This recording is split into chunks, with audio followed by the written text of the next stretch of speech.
Polícia encontra corpo de adolescente que estava desaparecido em Lusiânia. E você vai ver ainda.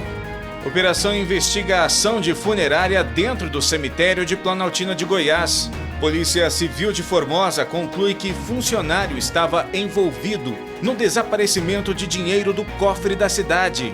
Você vai conhecer o projeto Geladeira Solidária e o trabalho de policiais militares que ajudaram uma mãe a salvar a vida de um bebê. É agora, no Jornal Anhanguera, segunda edição.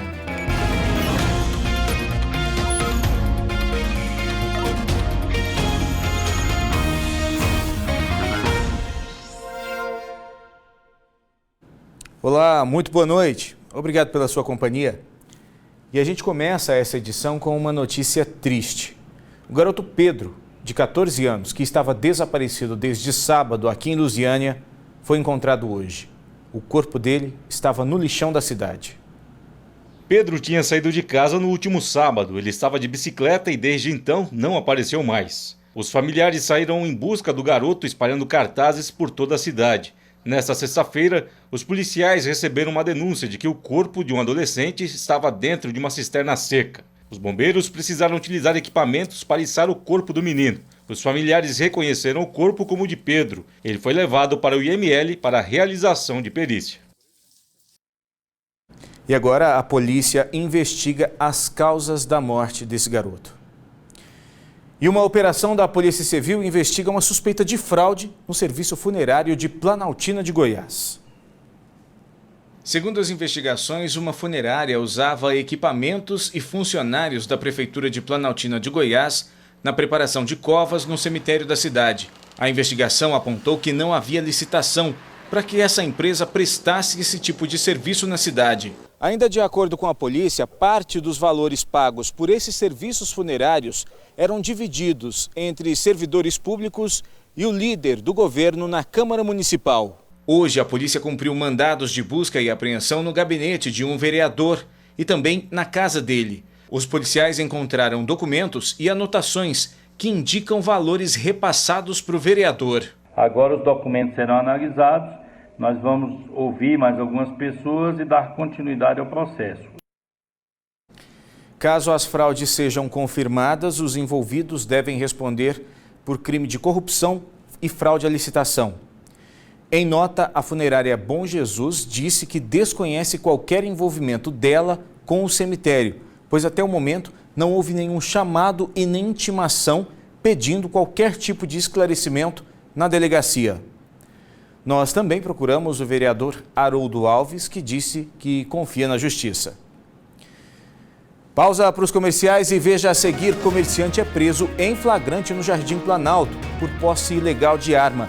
E ainda, polícia conclui investigação de desaparecimento de dinheiro no cofre da Prefeitura de Formosa. E o caso aconteceu em março deste ano. E ainda nessa edição a gente fala sobre o resgate feito por policiais militares. Agora são 6 horas e 48 minutos. A gente volta já.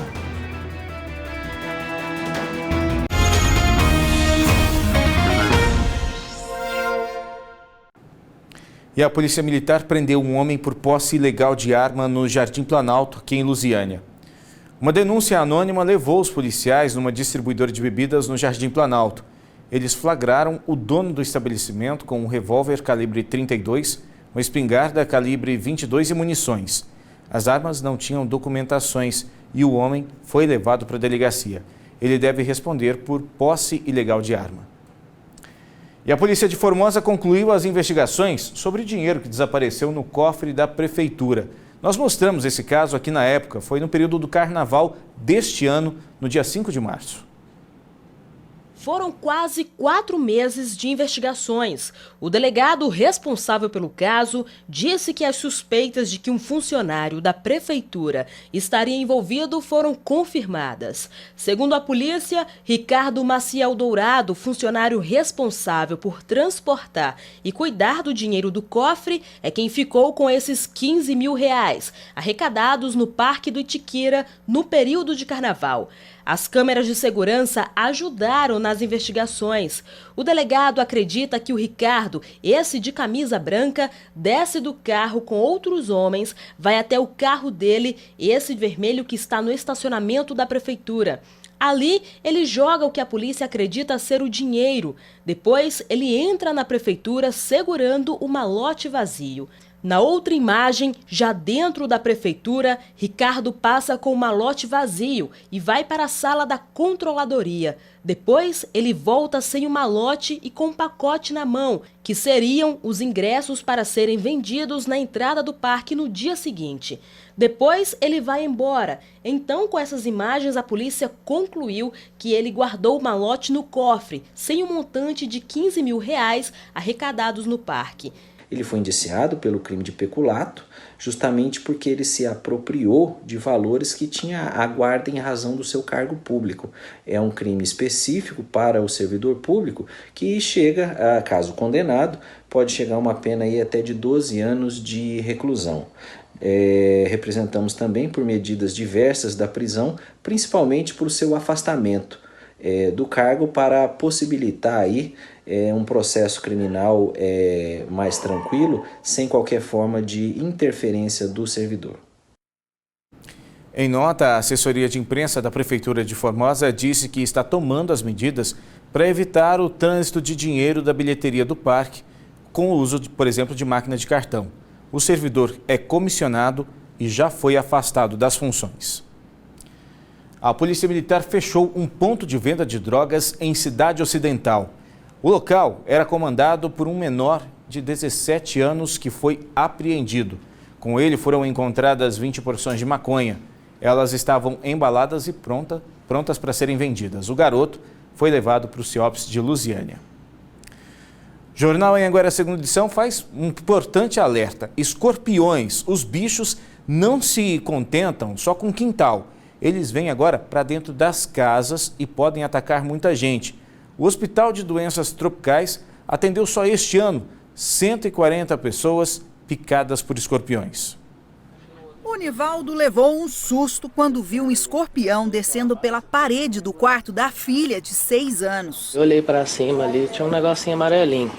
Aí quando eu fui olhar, cheguei perto, era um escorpião. Aí eu matei, que estava descendo do forro ali, né? Aí eu matei ele e achei outro no banheiro. Depois disso, tapou os buracos no teto da casa e trocou o ralo do banheiro. A sogra do Nivaldo já matou 3 escorpiões. Ela acha que o problema é o acúmulo de lixo na região. Aí até pintou no muro do lote baldio na frente da casa dela um pedido para os vizinhos. Os vizinhos vinham e jogavam lixo, ia acumulando coisa, e a gente com medo, né, do ataque dos escorpiões, então a gente escreveu nos muros, plantou plantinhas para ver se evitava esse tipo de coisas, né? O número de acidentes causados por escorpiões aumentou bastante em Goiás. Só neste ano, 140 pessoas atacadas por esses bichos foram atendidas no HDT, o Hospital de Doenças Tropicais. Fazendo a conta aqui, isso representa quase uma picada por dia. E picada venenosa, viu? Que pode levar à morte. Ela tem uma toxina bastante importante, principalmente para bebês e crianças aproximadamente até 10 anos e idosos acima de 60. O gerente de zoonoses de Goiânia explica que a melhor forma de afastar os escorpiões é eliminando as baratas. O local que prolifera baratas vai haver o aparecimento também dos escorpiões. O que nós orientamos a população? Nunca deixar comida de animais, cães e gatos, passarem de um dia para o outro. Evitar os entulhos, evitar as madeiras, os tijolos, as telhas, porque esses ambientes servem de abrigo para os escorpiões. E as tradicionais cavalhadas são destaque do Jornal do Campo deste domingo e tem muito mais. Olá, boa tarde a todos. O Jornal do Campo vai falar de história, de cultura, de uma batalha que começou a ser travada há centenas de anos na Europa e que é revivida até hoje no Cerrado brasileiro. As Cavalhadas de Santa Cruz, a primeira da região central do Brasil. São 203 anos, um pequeno agricultor que se transforma em imperador cristão. Os cavalos de batalha. É nosso tanque de guerra. Uma princesa, eixo central da história, num povoado que surgiu em 1729. Uma mistura de teatro popular e religião. Você percebe no rosto de cada um, assim, uma devoção ao que está fazendo. E ainda o plantio do alho, uma pesquisa sobre o café. E nos sabores do campo, geleia de leite. Domingo, às 7h15 da manhã.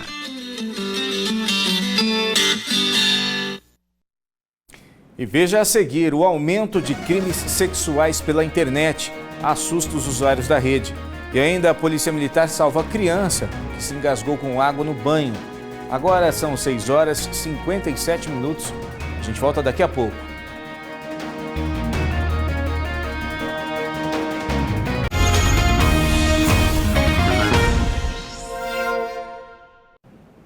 E eu te convido para a gente ver agora os destaques do Bom Dia Sábado.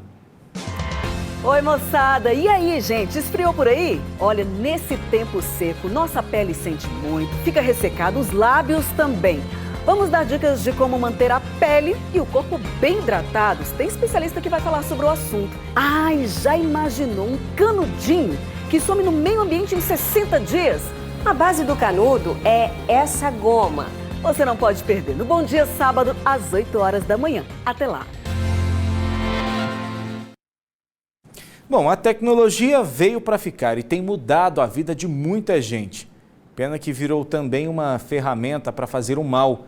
Você já ouviu falar em estupro virtual? É um crime novo e que faz muitas vítimas aqui no estado.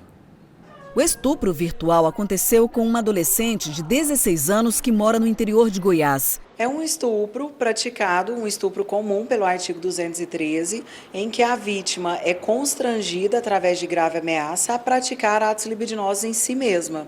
No caso, ela era obrigada a praticar os atos libidinosos, filmar e enviar para o autor através da internet, por isso virtual. Na casa do suspeito do estupro virtual, a polícia apreendeu um notebook, pendrives e um smartphone. Tudo vai passar por perícia nos próximos dias. O suspeito é investigado também pelo crime de compartilhamento de imagem pornográfica infanto-juvenil. Ela mandou, achando que estava mandando ali para um contato que ela estava enamorada, virtualmente dizendo. No entanto, depois que ele estava na posse dessas imagens íntimas dela, ele começou a ameaçá-la gravemente de que iria expor essas imagens dela nas redes sociais. Essa foi a primeira vez que esse tipo de crime foi registrado aqui no estado de Goiás. Aliás, o termo estupro virtual ainda é novidade no país inteiro. Apenas uma condenação aconteceu até hoje e foi no estado do Piauí, no ano passado. A gente vai conhecer agora um projeto de moradores aqui de Lusiânia para ajudar pessoas carentes. É uma geladeira solidária. Sabe aquela comida que sobrou, que vai ficar na geladeira e que ninguém mais vai comer? Ou então aquelas frutas e legumes que você não come, logo corre o risco delas estragarem? Então, uma aposentada decidiu colocar uma geladeira no centro da cidade para as pessoas fazerem doações. Essa daí é a geladeira solidária que está instalada ali no pátio do Centro de Convenções. Vai lá, deixa o alimento e depois quem precisa pode passar e levar. O projeto é novo ainda, mas já está dando resultados. A ideia de montar essa geladeira partiu da Margarida. A geladeira não tem tranca, ela fica aqui 24 horas por dia, né? Está à disposição a qualquer hora, para a pessoa tanto colocar quanto retirar o alimento. E para colocar o projeto em prática, a Margarida contou ainda com a ajuda do Edésio, empresário que envelopou a geladeira. Muita gente pode estar ajudando, inclusive é bom convidar toda a população da cidade que for jogar alimento fora, contribuir, passa aqui, doa, deixa aqui na geladeira solidária, que vai ser muito gratificante. Sempre tem gente disposta a ajudar. E a gente viu ali nas imagens que tem restrições sobre o que as pessoas podem deixar na geladeira. Os que podem são alimentos embalados, como a gente viu no potinho ali, etiquetado e com a data de fabricação. Os que não podem, alimentos vencidos, bebidas alcoólicas, carne crua, ovos, peixe ou comida estragada, claro. Essa questão dos alimentos crus é porque as pessoas normalmente não têm onde preparar essa comida. Olha só reforçando então, a geladeira fica no Centro de Convenções aqui de Lusiânia e fica aberta durante o dia e a noite. Então, se você viu essa reportagem, pode ajudar de alguma maneira, é só dar uma passadinha lá, fazer a sua doação, porque muitas vezes você quer ajudar alguém, mas não sabe como. Então, a Geladeira Solidária está ali para isso. Essa equipe vai levar esse alimento para quem realmente precisa. E olha só, um bebê deu um susto em uma mãe aqui em Lusiânia depois de se engasgar com a água do banho. Mas, por sorte, uma viatura da PM estava passando próximo da casa deles ali e deram socorro à criança. Para quem vê essa tranquilidade, não imagina o desespero que a mãe dele passou. O bebê de 3 meses deu um susto na hora do banho. Não estava parecendo que estava engasgado, ele estava parecendo que não estava respirando. Ficava voltando, assim, fazendo um barulho para dentro, sabe? Aí já foi aquele desespero, chamar vizinho para socorrer. Quando o Iago parou de respirar, a Silvana veio correndo com o filho no colo aqui para a rua. Ela já estava indo em direção a um posto de saúde que fica bem aqui próximo. Foi quando ela avistou a viatura da Polícia Militar, pediu socorro e os policiais imediatamente fizeram os primeiros socorros. A primeira providência sempre é manter a calma. Apesar das circunstâncias daquela situação, a gente manteve a calma e prestou os primeiros socorros através do processo de tapotagem. Agora, em casa, o Iago passa bem e recebeu a visita dos policiais que salvaram a sua vida. Teve muito carinho e colinho também.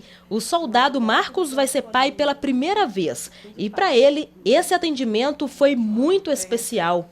Foi um momento desesperador a princípio, né? Porque a criança estava já desacordada e a gente fez os primeiros socorros, mas é gratificante saber que a criança agora está bem. Essa já é a segunda vez que o soldado Brito participa de uma operação que salva a vida de um bebê. E sabe qual é a maior recompensa para ele? É muito gratificante, porque antes de eu ser policial militar, eu sou pai. E para mim o meu filho é o meu maior tesouro que eu tenho na minha vida. Então eu imaginei a dor que aquela mãe sentia naquele momento. Muito obrigado e que Deus permaneça sempre na vida deles, né? Fazendo assim o melhor por eles, que eles possam sempre estar ajudando, sempre quem precisar, né? Que é um trabalho muito bonito. Uma história muito legal para a gente encerrar essa semana. E tem gente que acredita em destino, outras pessoas falam no acaso, mas o que vale é que esses policiais eles estavam simplesmente na hora certa e no lugar certo, acabaram fazendo um pouco além do trabalho deles, ajudando essa mãe e trouxe tranquilidade para essa família. Parabéns a todo mundo. E o Jornal Anhanguera, segunda edição, fica por aqui. Outras notícias do estado você confere amanhã a partir das 8 da manhã no Bom Dia Sábado. E a gente volta a se ver na segunda-feira. Bom fim de semana para você. Até lá. Tchau.